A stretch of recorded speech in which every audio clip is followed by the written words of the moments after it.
Bonjour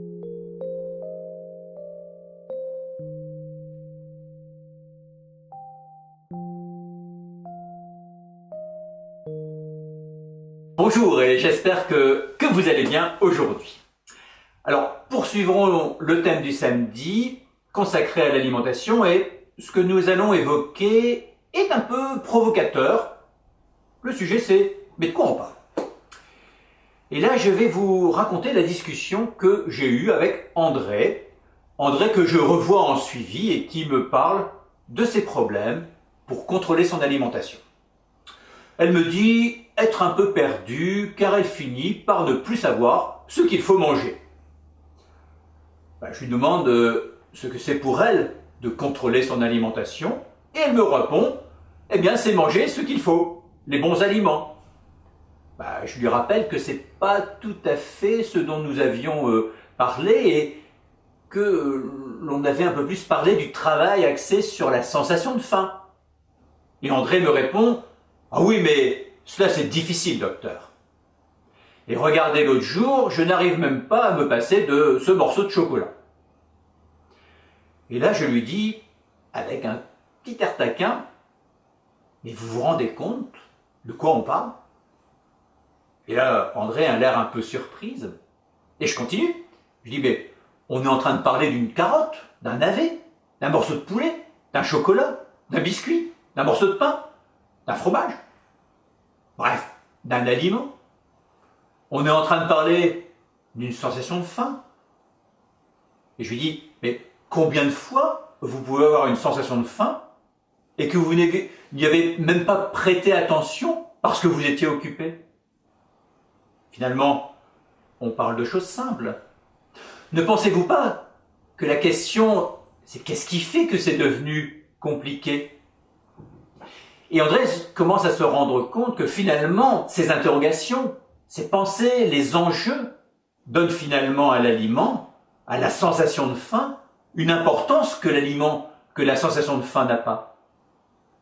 En fait, un des objectifs pour moi du travail comportemental est de remettre l'aliment à sa vraie place, de remettre la sensation de faim à sa vraie place, même remettre le plaisir de manger à sa vraie place. Un peu dans le dossier RAF d'Alexandre Jolien. Alexandre Jolien, c'est un philosophe qui a intégré la méditation pleine conscience. Le dossier RAF d'Alexandre Jolien, c'est le dossier rien à foutre. Le dossier RAF, dans le sens d'arrêter de rendre compliquées des choses simples. En fait, ce qui rend les choses compliquées sont les enjeux qu'on y met. C'est l'impression de perdre le contrôle, par exemple. Revenons à des principes nutritionnels de bon sens. La variété, la diversité, l'écoute, le plaisir. Moins d'aliments préparés, plus d'aliments bruts. Cela n'a rien finalement de compliqué. Et manger un aliment, mais c'est pas grave. Et même le plaisir de manger, c'est important, mais ce n'est que cela. C'est le plaisir d'un instant. Qu'on le prenne ou pas ce plaisir, c'est pas grave. Bien sûr, il faut garder un minimum de sens critique pour bien choisir, car nous l'avons vu, nous sommes soumis à une pression de consommation, mais aussi des informations, en particulier sur la qualité de tel ou tel aliment.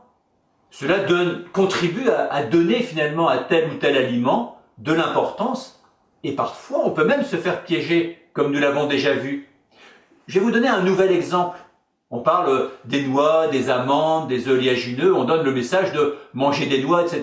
parce que c'est bon pour la santé, que c'est un apport de bonne graisse, et qu'effectivement les noix contiennent des oméga 3, des antioxydants. On dit de manger une poignée de noix. Regardez ce que ça représente, l'apport énergétique des noix, sur une simulation avec votre compagnon diététique de Diète Motive. Alors je vais prendre l'exemple de mon propre besoin, et je choisis pour faire simple le petit déjeuner. Si je mange 5 noix, c'est 10 cerneaux de noix, eh bien je couvre 40% de l'apport énergétique de mon petit déjeuner. Presque la moitié. Regardez ce que cela représente comme volume d'aliments, comme on l'a déjà évoqué. Le problème, c'est que je vois souvent des patients qui me disent manger des noix, des amandes dans la matinée sous forme de grignotage. Mais c'est rien, puisque ce sont de bons aliments, et qui s'étonnent de ne pas maigrir, voire de grossir. En fait, le message que je veux faire passer, c'est d'arrêter de vouloir valoriser un aliment plutôt qu'un autre, mais d'envisager la structure du repas dans sa globalité. C'est par la diversité que l'on va profiter de l'ensemble des vertus nutritionnelles des aliments. Et à force de toujours se demander si on fait bien, si on fait pas bien, si on a le droit, si on n'a pas le droit, eh bien on donne à l'aliment une importance que l'aliment n'a pas. Et finalement, on se déconnecte du corps et du ressenti. Donc, on arrête de se prendre la tête et on se recentre sur le corps. De quoi j'ai besoin, là, ici et maintenant.